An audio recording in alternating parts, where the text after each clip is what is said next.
All right, everybody, how's it going? Welcome back to the channel here. All that fun stuff. It's February 4th, 2022 on a Friday, and we have more USFL stuff to cover, some more news from around that league. Not exactly NFL news, but, it's kind of slow from around the NFL the last couple of days, it feels like, especially when it was very busy the last few days. Like, it just feels like the news just fell off from the NFL.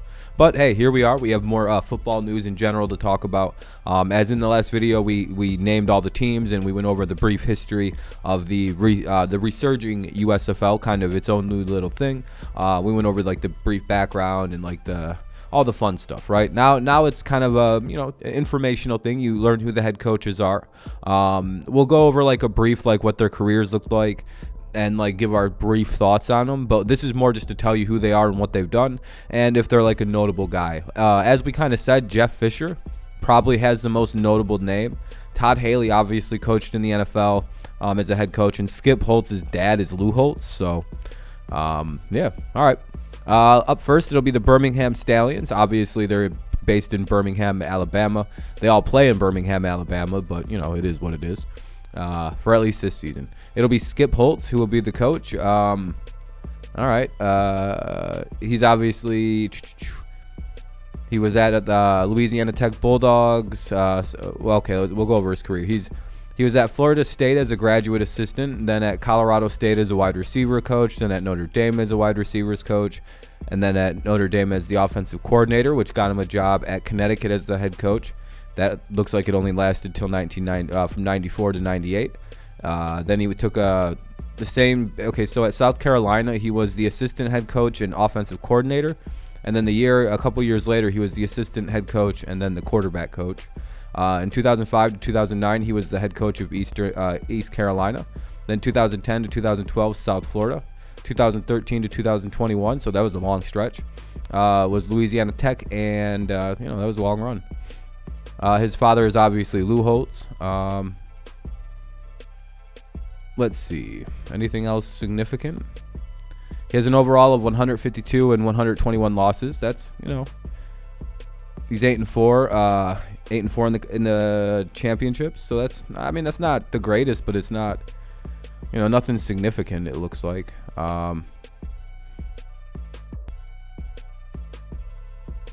They just let him go recently. All right. And now he's the head coach. It's kind of like, there's not much really to say about these guys. They're pretty low profile head coaches, unless you like super follow things. So that's Skip Holtz. That'll be the head coach of the Birmingham Stallions. So, that's pretty cool. Seems like an interesting guy. At least there's some legacy there with Skip Holtz. We'll see how he does. Kevin Sumlin now. I remember him. He used to play college, right? Is an American football coach who is the current head coach and general manager for the Houston Gamblers. Sumlin served as the head football coach at the University of Houston from 2008 to 2000. We'll go over all that. All right. I think he did play in the NFL, so that's pretty cool. Right? Or did he not make it to the NFL? He attended Purdue.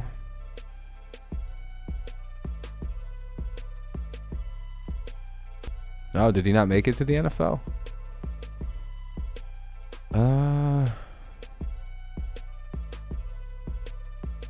Can't tell. I guess that's not. Oh, it's right there. He kind of quit after. I guess he wasn't going to make it to the NFL. All right, let's see his long coaching career. He started at Washington State as a graduate assistant. Then at Wyoming, Minnesota, we went Wyoming and then Minnesota as wide receiver coaches. Then he went to Minnesota as a quarterback coach. Then to Purdue as a wide receivers coach. Then to Texas A&M as an assistant head coach, wide receivers coach. And then a year later, Texas A&M also gave him the offensive coordinator job. So he was the assistant head coach, offensive coordinator, and wide receiver coach. Then he went down to Oklahoma and became the tight end special teams coach. Then at Oklahoma again, he became the co-offensive coordinator and wide receiver coach. Then he went down to Houston to be the head coach. Then he was the head coach at Texas A&M. And then he was the head coach at Arizona. And then he's obviously now the head coach over at the Houston Gamblers. So he went 4-3 in the Bulls in 95 and 63. He was the SEC Coach of the Year in 2012. I was going to say, I think that's the Johnny football years or just after. I don't remember. Let's see. Yeah, I was gonna say, I think this is the one with Mr. Manziel, right? Oh no, it was the Ryan Tannehill. Oh, it was Johnny Manziel. Okay, that's what I thought. Either way, so that's cool. He was the head coach of that, so there's something that's interesting. He should do all right. All right. Like I said, there's not going to be a lot of an analysis for these hires because a lot of these guys are like college guys or like pretty good college coaches to halfway decent, but we're not really sure how the pros are going to work out for them, unless they have some pro experience, which a lot of these guys haven't yet. So. All right, let's go to the Larry Fedora, who's going to be the head coach of the New Orleans Breakers. It'll be Larry Fedora. He was the other guy who was, I think, most recently announced. All right, yep, he's this guy. All right, we'll go over his career. He was a wide receiver when he played, so it's always fun to figure that out about somebody. Let's see. At Austin College, where he played, he was a graduate assistant, so that's where he helped and got his start. Then at Garland High School, that's at Texas. He was at Texas High School, it looks like. He was an assistant. Then he went over to Baylor and was a wide receiver, tight end, and running back coach. And then he went down to Air Force,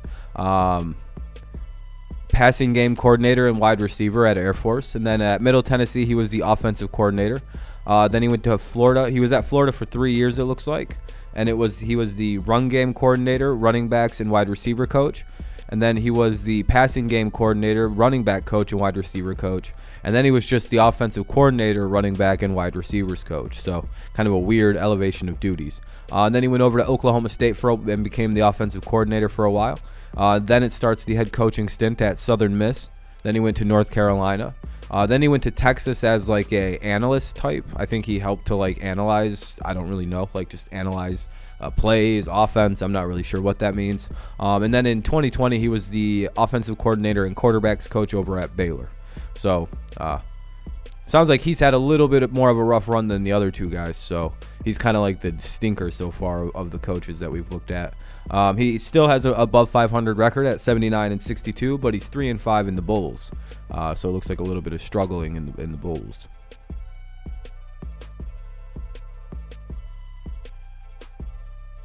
Oh boy. Baylor's offense under him was bad this year, it looked like. Oh, that's never a good sign. So, all right, he might be a questionable hire. All right, Todd Haley, here's someone I recognize. He was an NFL, I remember him as a coach.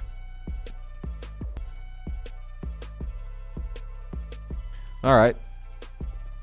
Let's see. Todd Haley, he was a coach. I remember him being the coach of the Chiefs when I remember him. So let's this is an NFL guy with NFL experience. He went to North Florida for college. He is the head coach of the Tampa Bay Bandits. I forgot to say who this team was. These are the South teams, by the way. So this would be Todd Haley, the final coach of the teams from the South.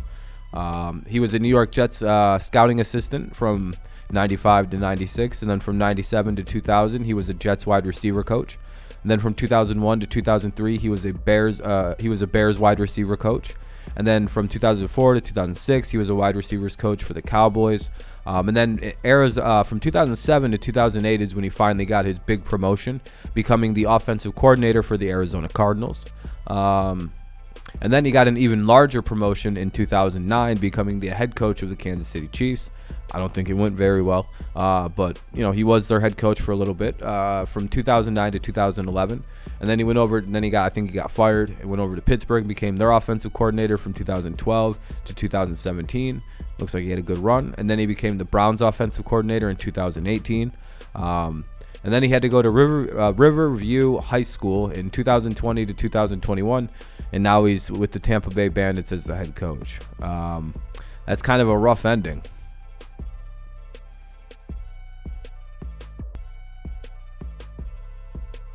I wonder if what happened?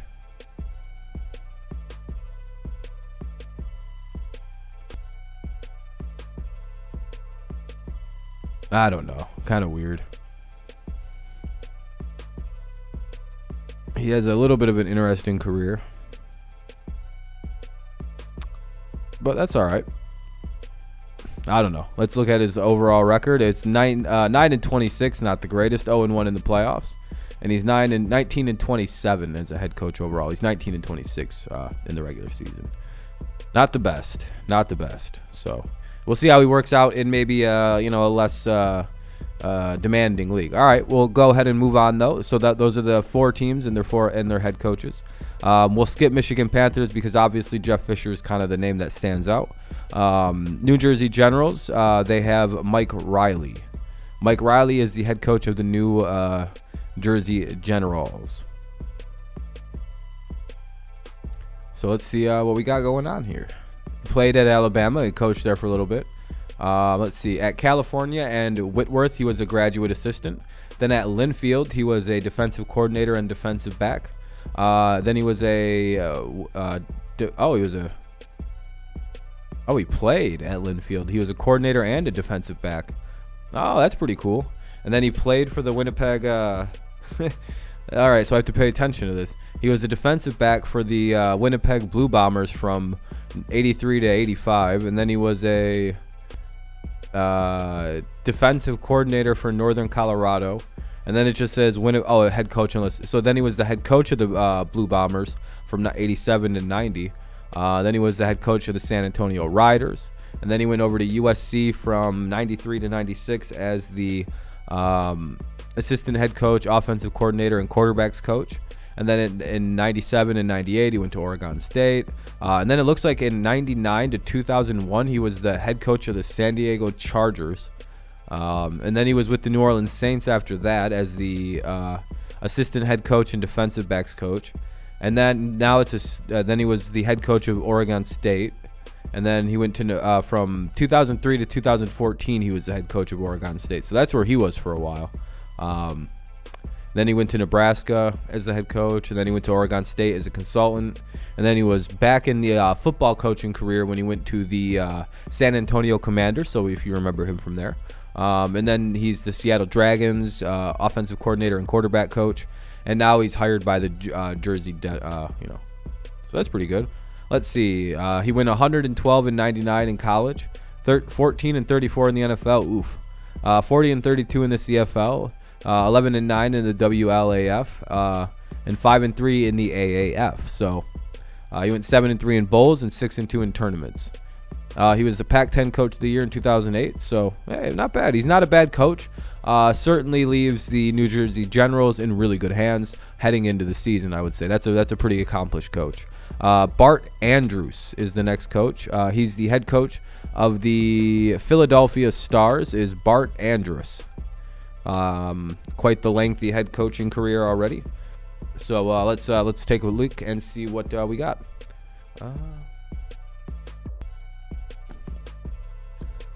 Let's see. He was at St. Patrick High School as a CA. I'm not really sure what that means. And then he was a GA at BYU. Then he was at Humboldt State as a offensive coordinator. Montana State as an offensive coordinator. Southern Utah as an offensive coordinator. And then he was at Rocky Mountain where he was the head coach, but it doesn't look like it lasted too long. And then it looks like he gets some NFL experience, or I'm not really sure, Tennessee Oilers. It sounds like the Tennessee Titans that they would later become. But he was the Oilers offensive assistant and quarterbacks coach, and an offensive assistant and quarterbacks coach. And then he was just the quarterbacks coach. Then he was at the Rain Fire. He was the offensive coach or offensive coordinator and quarterbacks coach. And then he was with the Amsterdam Admirals, obviously NFL Europa. And then he came back to the Tennessee Titans as an offensive assistant. Then he went to the Toronto Argonauts. Then went to the Omaha Nighthawks as an offensive coordinator. Then he was the head coach of the Omaha Nighthawks. St. Louis Rams as an offensive assistant in 2013. Then he went to Feather River College as the head coach. He was a head coach in the Spring League, Team 9, TSL Generals, and then he was the quarterbacks coach most recently with the Ottawa Geegies. So, welcome back to a more normal career. He went 6-4 in college, 2-8 in junior college, and 4-54 in professional football. Ooh, not the greatest hire for the Philadelphia Stars. Hope maybe we're wrong. Maybe he'll work out. All right, now we're down to Kirby Wilson. All right, he's from the he was a running backs coach in the NFL for 23 seasons. Jeez, where the hell was he just a coach at? Oh yeah, just as a running backs coach with various teams. Wow. Wait till we get to that. That's what a long career. All right, well, you guys ready to get started on Kirby Wilson, the head coach of the Pittsburgh Maulers? Looks like they got a running guy, a running genius, I guess you could say. So let's take a peek at what Kirby Wilson has done during his long coaching career. As a player, he played for the Winnipeg Bombers, Blue Bombers, and then with the Toronto Argonauts, and then he moved on and went over to become a coach. So here we go, long coaching career. He was a wide receivers coach at Pasadena Community College. Then at Los Angeles Southwest Community College, he was a wide receivers and quarterbacks coach. At Southern Illinois, he was a linebackers coach. At Southern Illinois, he then became the defensive coordinator, which got him a job over at Wyoming as a defensive coordinator. And then it became the running backs coach job. The rest of his job, unless I specifically note, just assume that he's a running backs coach. Starting at Iowa State in 95, he was the running backs coach. Then he went over to the Patriots from 97 to 99 as the running backs coach. Then he went to the Washington Redskins and became the running backs coach. And this is the last position that's not a running backs coach. Then he went to USC in 2001 and was the wide receivers coach. And the rest of the way down, just know he's the running backs coach until he becomes the Pittsburgh Maulers head coach. So he went to the Tampa Bay Buccaneers, the Cardinals, the Steelers, the Vikings, the Browns, the Cardinals, the Raiders, who were at the Oakland at one point, and then they became Las Vegas. So he is a two-time Super Bowl champion and Super Bowl, what is that, 37 and 53. I guess he was a part of those teams because it says two-time Super Bowl champion.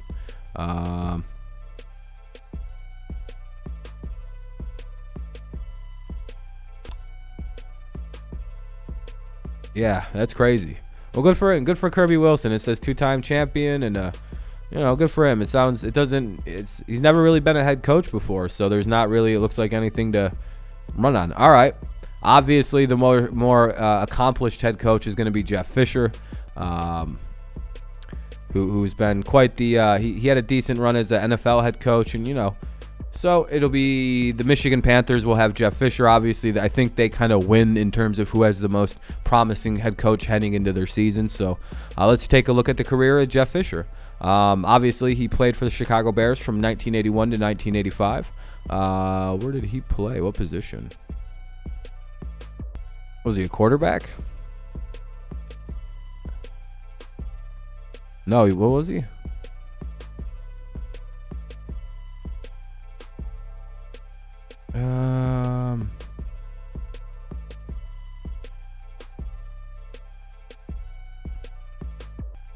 Oh, he was a defensive back or a linebacker or something?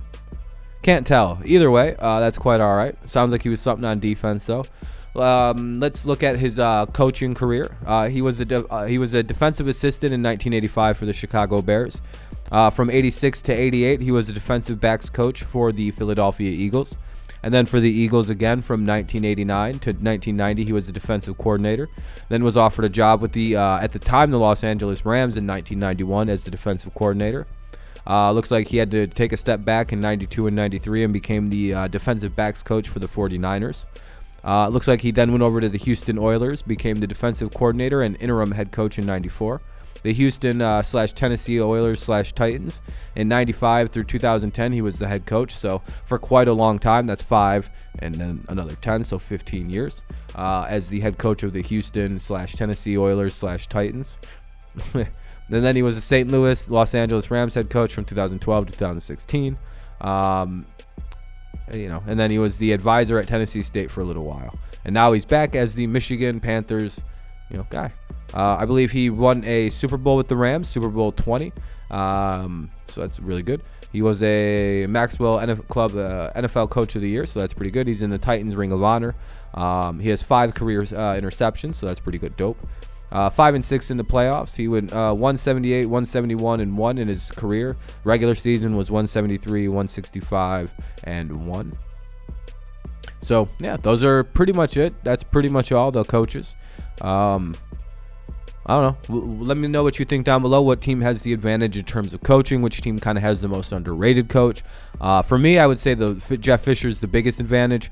But like, there's a couple other sneaky good ones. Like Kirby Wilson might be pretty good. Mike Riley's going to be pretty good. It seems like there's more good coaches in the North Division with the Panthers, Generals, Stars, and Maulers as compared to the Stallions, Gamblers, Breakers, and Bandits. But I mean, we'll always see. It seems like they got more coaches with a lot of college here, more pro here. So. That's something to keep in mind. Let me know what you think down below. I'll be sure to comment back to you as soon as I get the chance to and once I'm not preoccupied with other things. Yes. USFL. Now let's see how far away this is now.